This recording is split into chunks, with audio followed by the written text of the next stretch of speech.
여러분, 오늘은 퀴즈로 시작합니다. 올림픽 역사상 단 한 번의 경기에서 트리플 악셀을 무려 3번이나 성공시킨 여자 선수가 누군지 아시나요? 그것도 기네스북에 공식 등재까지 된 기록으로요. 바로 오늘의 주인공, 아사다 마오입니다. 트리플 악셀.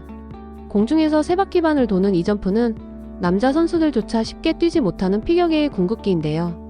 이 기술 하나의 커리어 전체를 걸었던 한 여자 선수의 이야기, 지금 시작합니다.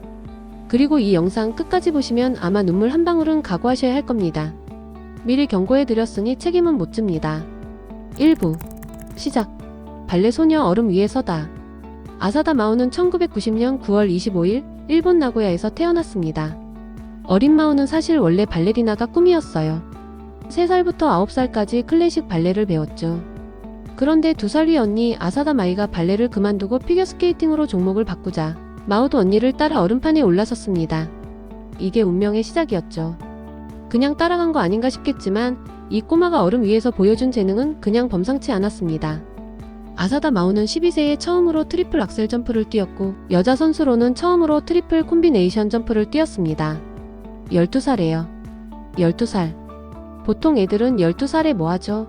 만화책 보고 게임하죠. 이 아이는 트리플 악셀을 뛰고 있었습니다.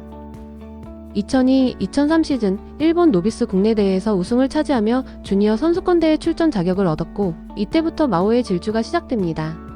2부 신동의 탄생.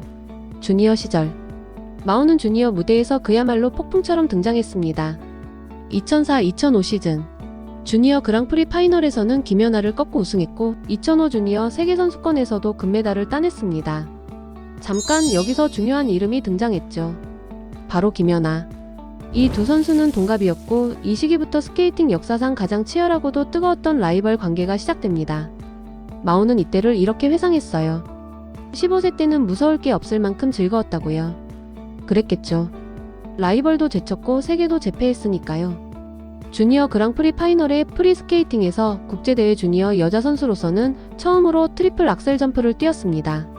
이때부터 마오는 전 세계 피겨 팬들에게 트리플 악셀의 마오로 각인되기 시작했습니다. 3부 전성기의 시작과 영원한 라이벌. 시니어 무대로 올라온 마오는 더 빛났습니다. 2008 세계선수권에서 처음으로 정상에 올랐고 4대륙 선수권도 제패하며 세계 최고 선수로 자리를 굳혔습니다. 그리고 그랑프리 파이널도 우승하면서 마오는 그야말로 피겨계 넘사벽 클래스에 진입합니다. 하지만 그 위에는 항상 김연아가 있었죠. 두 선수가 2004년부터 피겨계를 지배하던 서양 선수들 사이에서 우뚝 일어서며 결국 올림픽 금메달과 은메달을 서로 나눠 가지는 경지까지 갔습니다. 그리고 마침내 2010년 밴쿠버. 전 세계가 주목한 올림픽 무대에서 마오는 진짜 대단한 일을 해냅니다. 밴쿠버 올림픽 당시 아사다 마오는 여자 선수 최초로 트리플 악셀을 3번이나 성공하며 205.50점을 기록했습니다. 올림픽 역사상 전례 없는 일이었고 이 기록은 기네스북에 등재됩니다. 그런데 결과는요? 김연아가 228.56점이라는 세계 신기록으로 금메달을 가져가며 아사다 마오는 은메달에 만족해야 했습니다. 트리플 악셀을 3번이나 성공시켰는데도 금메달이 아니었던 그 상황. 마오는 이렇게 말했습니다.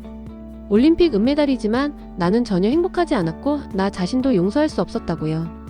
은메달을 목에 걸고도 용서할 수 없었다는 이 말이 마오라는 선수를 단적으로 보여줍니다. 그녀에게 2등은 실패였습니다. 세계 최고 기술을 선보이고도요. 4부 절망의 골짜기. 밴쿠버 이후 마오는 무너지기 시작했습니다.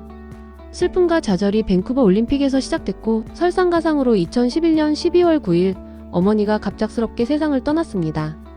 어머니는 향년 48세의 간경화로 사망했습니다. 어머니가 위독하다는 소식에 3년 만에 진출한 그랑프리 파이널도 기권하고 급하게 귀국했지만 임종은 지키지 못했습니다. 스케이트를 그만두고 싶었을 겁니다. 그런데 마오는 어떻게 했을까요? 꿈을 향해 노력하는 것이 하늘에 계신 어머니를 만족시키는 일이라며 일본 선수권대회 출전을 강행했고 2주 남짓 훈련을 치르고 나선 이번 대회에서 뜻깊은 우승을 차지했습니다. 그리고 경기 후 이렇게 말했습니다. 어느 때보다도 어머니가 가까이 계신 것처럼 느껴졌다고요. 어머니를 잃고 2주 만에 국내 선수권을 우승한 거예요. 이게 아사다 마오입니다. 5부 부활과 소치의 비극. 어머니를 보내고 마오는 다시 일어섰습니다. 2012 2013 시즌에 슬럼프를 깨고 출전한 6개의 대회에서 5개의 금메달과 1개의 동메달을 획득했습니다. 이 놀라운 반등은 전 세계 피겨 팬들에게 아사다 마오 복귀를 선언하는 신호탄이었습니다. 2013-2014 시즌에는 그랑프리 스케이트 아메리카, NHK 트로피에서 모두 우승하고 그랑프리 파이널까지 재패하며 통산 4회 우승 기록을 세웠습니다. 이 기세라면 소치에서 금메달이 가능해 보였습니다. 소치 동계올림픽 출국 전 어머니의 무덤에서 반드시 금메달을 따겠다고 맹세하고 출국했습니다. 그러나 소치는 잔인했습니다. 소치 동계올림픽 쇼트 프로그램에서 트리플 악셀 실수, 트리플 플립 회전 부족 등 최악의 연기를 선보여 55점이라는 낮은 점수로 16위에 랭크되었습니다. 어머니 묘소에 금메달을 약속하고 나선 무대에서 16위. 이 순간의 감정을 우리가 상상이나 할 수 있을까요? 하지만 마오는 여기서 끝나지 않았습니다. 다음날 프리스케이팅에서 트리플 악셀을 포함한 모든 점프를 랜딩하며 142점의 인생 최고 점수를 기록했고 관중들은 기립박수를 쳤습니다. 꼴찌에서 기립박수까지. 하룻밤 사이에 일어난 일이었습니다. 6부. 마지막 세계선수권과 최고의 유산. 소치의 설욕은 그 직후에 찾아왔습니다. 2014 세계선수권에서 김연아의 쇼트 기록을 경신하는 신기록을 수립하며 세 번째 우승 타이틀을 거머쥐었습니다. 이는 아시아 선수로서 최초의 기록이었습니다. 세계선수권 3회 우승, 올림픽 은메달, 그랑프리 파이널 4회 우승, 4대륙 선수권 3회 우승. 이렇게 쌓인 레거시만으로도 충분히 전설이었습니다. 그리고 소치 올림픽이 끝난 후 대기실에 앉아있던 김연아에게 마오가 먼저 다가갔고 함께 사진을 찍자고 요청하여 사진을 찍었습니다. 그리고 둘은 서로를 꼭 껴안으며 그동안 수고했어라는 말로 마지막 인사를 나누었습니다. 피겨 역사상 가장 위대한 라이벌의 마지막 장면. 음반 위에서는 치열하게 경쟁했지만 그 끝에는 서로를 가장 잘 아는 동료가 있었습니다. 7부. 은퇴 그리고 새로운 시작. 아사다 마오는 2017년 4월 블로그를 통해 피겨 스케이팅 선수 생활을 마치기로 결단했다며 은퇴를 선언했습니다. 평창 올림픽에 재도전하려 했지만 기량이 뜻대로 따라주지 않았기 때문이었습니다. 은퇴 후에는 아이스쇼와 해설위원으로 활발하게 활동하며 일본 팬들의 사랑을 받아왔고 최근에는 완전히 새로운 챕터를 열었습니다. 도쿄에서 열린 기자회견에서 새로운 삶을 시작하겠다.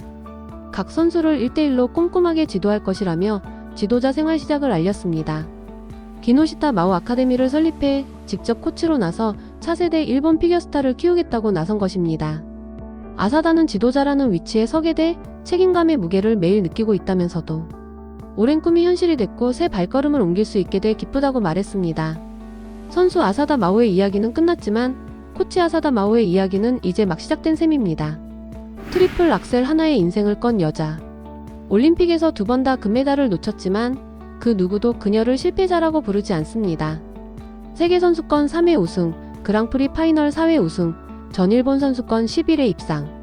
이 숫자들 뒤에는 어머니를 잃고도 얼음 위에 올라선 한 인간의 이야기가 담겨 있습니다. 아사다 마오는 완벽하지 않았습니다.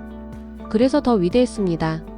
오늘 영상 재밌게 보셨다면 좋아요와 구독 잊지 마세요. 댓글로 여러분이 기억하는 아사다 마오의 장면도 남겨주시면 좋겠습니다. 다음 영상에서 또 만나요.